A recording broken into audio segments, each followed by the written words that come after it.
Hey, ev- hey everybody, this is Tyler. I just wanted to say a few things in my video here. As you see, I'm a continuity person. I like when things fit, and so in my mind, I have to often make continuity things work. And this video is kind of laid out to just kind of explain my thoughts and kind of just fun little things here and there. But the idea in my mind of how DC works is this. We had the multiverse, ba-da-da-da-da, and everything existed on the multiverse. And we had Crisis, right? But the DCEU is its own Earth, all right? And that history is Wonder Woman, Man of Steel, BVS, Suicide Squad, and then uh, the Zack Snyder's Justice League. Then Crisis came, all right?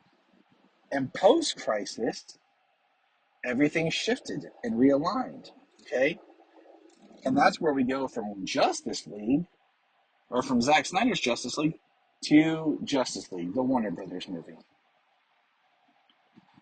And then we have Aquaman, Shazam, Black Adam, Shazam 2, Aquaman 2, Wonder Woman 1984. Um, and then we get uh, Blue Beetle. And you could say the Suicide Squad if you want, but just hear me go. And then what happens is the Flash. And so when Barry's screwing up time and the multiverse is collapsing around him, and he goes running back and he's messing with everything, he causes kind of his own flashpoint where he goes back to the DCEU Earth that he's messed up. And that is why George Clooney's there. And that's his Bruce Wayne now that he's stuck on.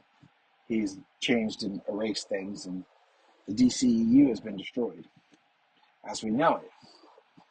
That's a whole new Earth. But on Earth, another Earth, adjacent to that one, is where we get the shift of the DC universe, which is now Peacemaker, Season 2, The Suicide Squad. So the idea is Flashpoint realigned those things and changed. That's why we have the scene of Peacemaker with the Justice League, then into the Justice Gang. So we have that, and then we have Superman, Creature Commandos, Blue Beetle, are all existing in this new DC universe. While the Batman is its own Earth still. So that's kind of my justification of how, Peacemaker, they even did the previous one with DC Universe, just kind of saying, oh, it just happened this way, okay? And you just got to kind of roll with it because James Gunn was very smart.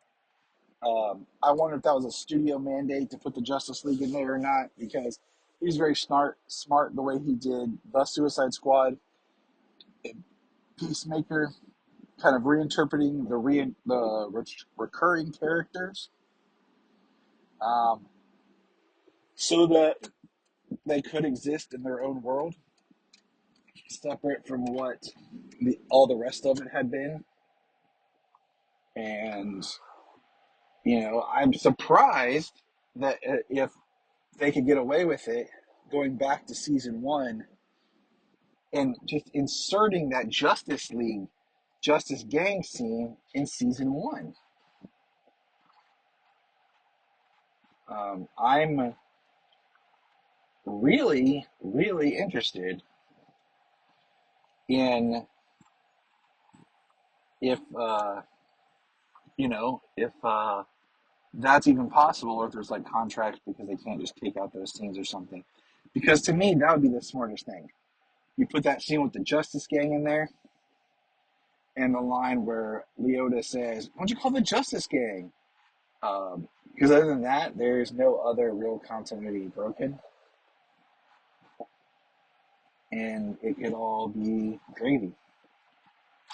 But that's my kind of video right there, just kind of talking about things because I like to, and I'm, like I said, a continuity person, and it birthed a very similar Earth. Um, and I've said in my head canon right now, the Superman that Bloodsport shot is David Cornsweet's,